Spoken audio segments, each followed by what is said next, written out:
गौतम बुद्ध की बचपन की कहानी, भगवान बुद्ध की जीवन कथा। राजकुमार सिद्धार्थ, गौतम बुद्ध दयालु और प्रेमी थे। सिद्धार्थ सभी के प्रति दयालु थे, चाहे वो उनका घोड़ा हो या कोई और प्राणी। चूंकि सिद्धार्थ को राजा शुद्धोधन ने एक आलीशान जिंदगी दी, फिर भी सिद्धार्थ सरलता से रहना पसंद करते थे। कभी भी दूसरों की समस्या को नजरअंदाज नहीं करते थे और सभी के प्रति सहानुभूति रखते थे। छोटी उम्र में सिद्धार्थ इस बात को भली भांति जानते थे कि उनके आसपास जो भी लोग हैं, सभी खुश नहीं हैं, सभी को कुछ न कुछ दुख दर्द हैं। सिद्धार्थ सभी प्राणियों के प्रति दया की भावना रखते थे। एक बार सिद्धार्थ ने देखा कि एक गांव का लड़का एक सांप को एक लकड़ी से मार रहा था। सिद्धार्थ ने तुरंत उस लड़के को रोका और बताया कि किसी प्राणी को कभी नुकसान नहीं पहुंचाना चाहिए। दया भाव के प्रति सिद्धार्थ का एक और किस्सा है। सिद्धार्थ का एक चचेरा भाई था जिसका नाम था देवदत्त। एक दिन सिद्धार्थ अपने मित्रों के साथ बगीचे में खेल रहे थे। मित्रों की टोली में राजकुमार देवदत्त भी शामिल थे। सिद्धार्थ का स्वभाव दया और प्रकृति प्रेमी थे, जबकि देवदत्त कपटी स्वभाव का था। एक हंस को आता देख देवदत्त ने अपना धनुष और तीर निकाला और हंस को मार दिया। हंस को बुरी तरह से घायल देख सिद्धार्थ ने उसके ठीक होने तक उसकी देखभाल की और जब हंस पूरी तरह से ठीक हो गया तो उसको वापस आजाद कर दिया। सिद्धार्थ का मार्मिक स्वभाव। महात्मा बुद्ध की कहानी। एक बार राजा शुद्धोधन सिद्धार्थ को लेकर वार्षिकी खेत जुताई के समारोह में लेकर गए थे। राजा शुद्धोधन को एक रीत को पूरा करना था। उस वक्त खेत का सबसे पहला हल राजा जोतते थे, इसलिए राजा के लिए बैलों की जोड़ी को सजाकर लाया गया था। सिद्धार्थ को एक सेब के पेड़ के नीचे बैठा दिया। राजा शुद्धोधन ने बैलों को कमान देकर खेत को जोतना शुरू किया। सभी लोग बहुत खुश हुए, लेकिन सिद्धार्थ की नजर सिर्फ बैलों पर थी। सिद्धार्थ को बैलों का दुहक साफ नजर आ रहा था। तब सिद्धार्थ ने मान लिया कि किसी भी तरह से एक वक्त में सभी खुश नहीं हो सकते हैं। इस प्रकार सिद्धार्थ, महात्मा बुद्ध, अपने चारों ओर घटने वाली घटनाओं का सूक्ष्म स्तर पर अवलोकन करते थे। राजा शुद्धोधन ने सिद्धार्थ को न सोचने के लिए मजबूर किया।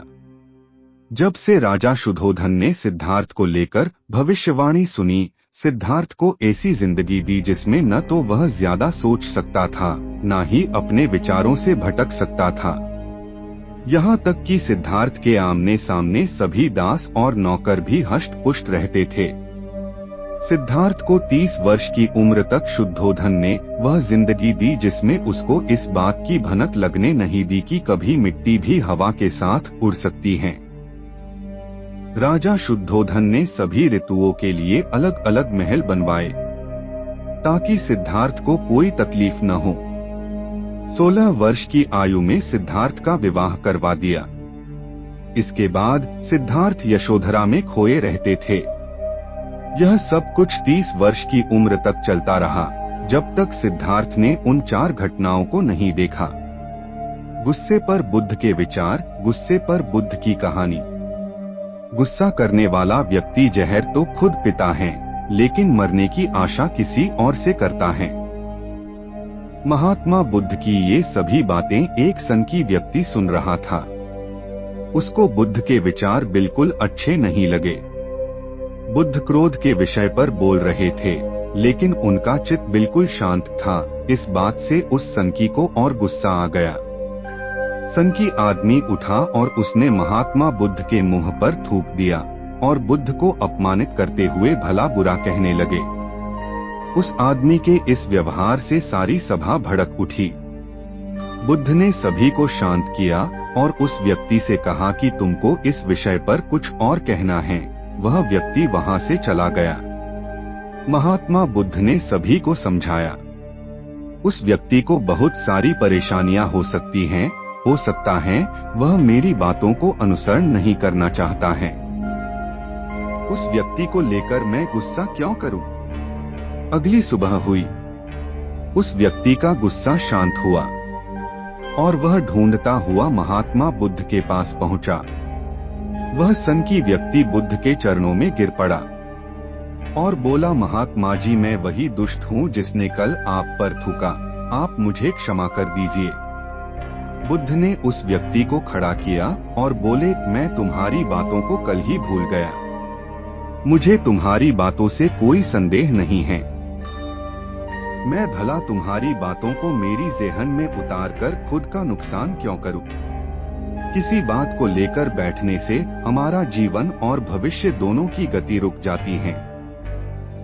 इसलिए इन व्यर्थ की बातों का मेरे यहाँ कोई स्थान नहीं है। इस प्रकार उस सनकी को महात्मा बुद्ध ने ज्ञान का पाठ पढ़ाया। मन को वश में करने के लिए क्या करे? बुद्ध की कहानी। इस कहानी के पीछे को तर्क अगर आप समझ गए तो आपका मन काबू में हो सकता है।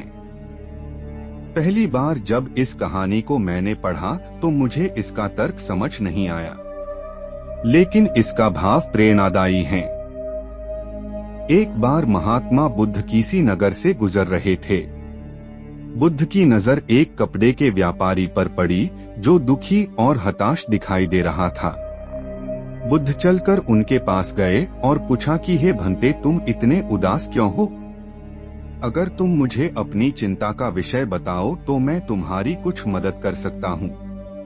कपड़े के व्यापारी ने बुद्ध को प्रणाम किया और उनको अंदर बुलाया। उस व्यापारी ने कहा कि जब से मेरी पत्नी की मृत्यु हुई है, तब से मेरे घर पर मेरे छोटे बेटे की देखभाल वाला कोई नहीं है, इसलिए मैं हमेशा इसको अपनी दुकान पर लेकर आ जाता हूँ। लेकिन मेरी दुकान पर आने वाले हर ग्राहक की पगड़ी को उछालकर फेंक देता है, कभी कभी उनका झोला उठाकर बाहर फेंक देता है। मैंने इसको बहुत समझाया, डांटा, लेकिन यह नहीं समझा।